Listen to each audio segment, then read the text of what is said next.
Hi everyone, my name's John Nyman, and I'd like to welcome you to my home in North York. For this set, I'm going to be reading two poems. The first poem is called At the Poetry Reading, and I thought since it's been so long since any of us really attended a poetry reading, that it might be a good opportunity to reflect on what that experience is like. What's it like to be at a poetry reading? What's going through your head at a poetry reading? What value do poetry readings have to us? And what do we lose when we're not going? After that, I'm going to read a second piece, which is actually from my manifesto, called Slogan, Substance, Dream. And that piece is also about poetry. It's a prose piece about poetry and dreaming.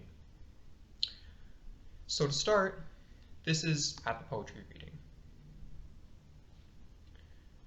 Here I am, hanging off myself like a lanyard at the poetry reading. I'm a canvas bag full of myself at the poetry reading. But still, I'm lucky at the poetry reading. Tongue right out at the poetry reading.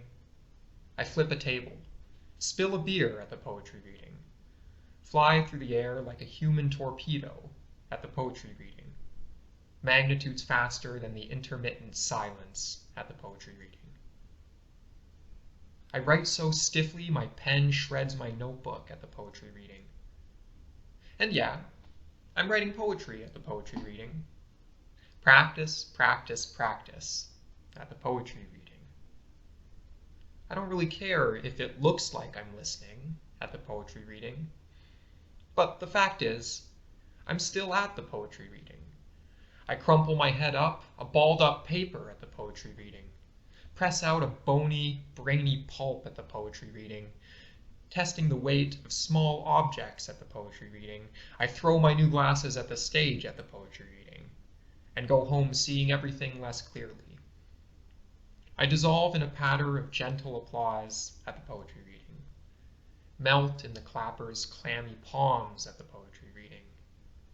Flowers, thorns at the poetry reading.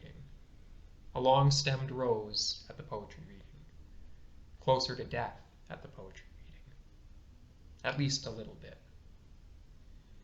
I storm the stage, then disappear completely at the poetry reading. I fall asleep and, unconscious, tumble through the liquefied floor at the poetry reading. Pummel a gash in the faded tile floor at the poetry reading. Throw my notes at the side wall, dangle my arms behind my folding chair, fishing while everyone stares at the poetry reading.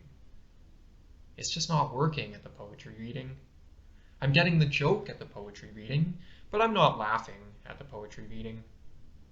I'm feeling stupid at the poetry reading. Too busy lately at the poetry reading. What do the poets really want at the poetry reading? Fuck, I'm stuck at the poetry reading. I throw my drink at the poetry reading, throw my drink in the air and catch it whole at the poetry reading. Throw my drink splashing the hardwood floor in a spiderweb bloom of slippery at the poetry reading. I grab myself by the scruff of the neck and throw myself at the stage at the poetry reading, like a marionette. And I flop like a pile of laundry at the poetry reading. I jump through the window, then jump back again at the poetry reading.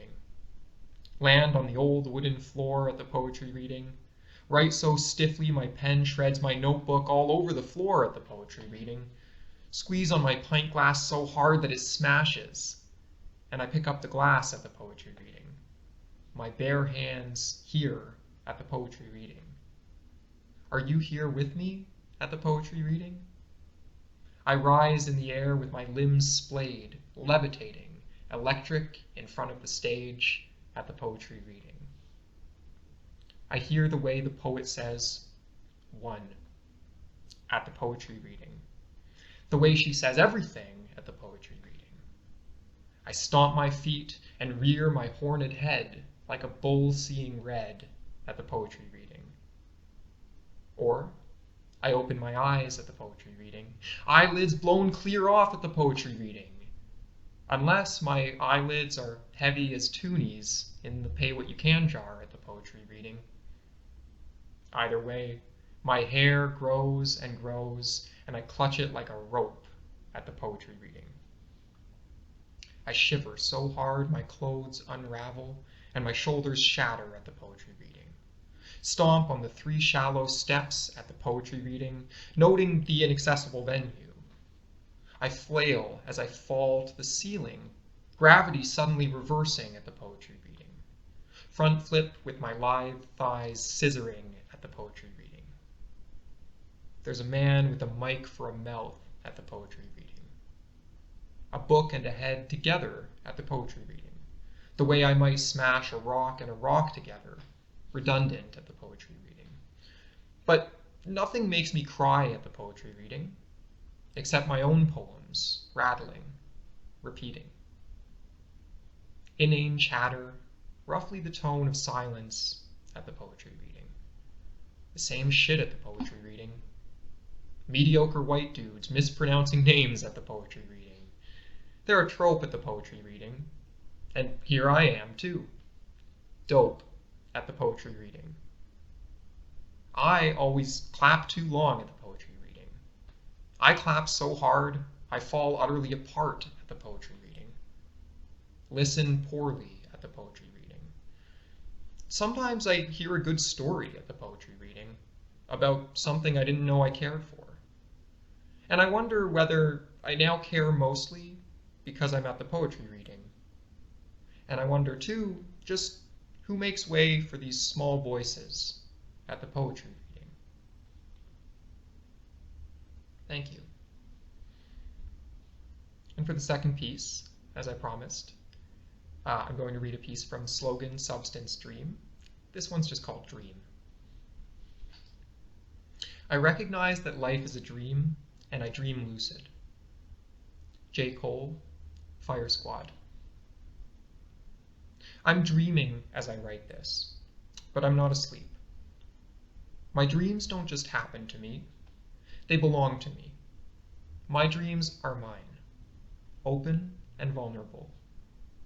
What happens to me is reality, because I'm awake, but I'm invested in a poetry that dreams. Dreams aren't a puzzle, a symptom, or an artifact. They aren't unconscious. Dreams are the ideals I act with and the wishes I work on. I make them like I make a gesture, have them like a haircut. Dreams don't hold a hidden meaning.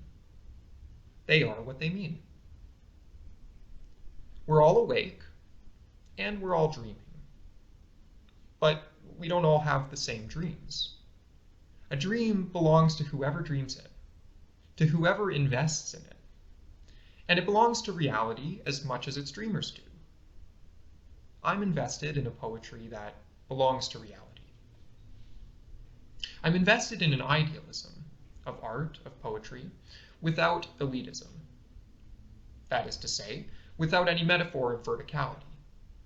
To write poetry is to occupy a tiny niche of human existence, no more the pinnacle of that existence than its lowest depth. The poetry I'm invested in is idealistic, but it recognizes that there's nothing special about a good idea. Vanguard or rearguard, the poetry I'm invested in looks forward from where it already stands. It doesn't have to choose between a shared reality and its own ideals. And though it takes incredible responsibility to hold to both of these positions at once, the poet I'm invested in, it's really no one unusual. She writes with her feet on the ground and her head floating in the sky. Thanks.